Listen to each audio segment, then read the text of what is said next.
Nissan Sentra exhaust noise diagnosis. It was at the dealership. They didn't bother to try to figure out why it was leaking because it wasn't an obvious leak or they couldn't see it. But after removing part of the exhaust and unbolting the bracket for the catalytic converter right here, we can see that, let's see, you can see if it, wobbling back and forth like that. And up there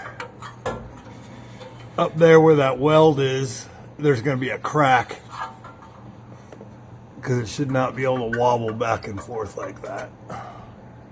So that's going to have to come out and see if it can either be welded or replaced.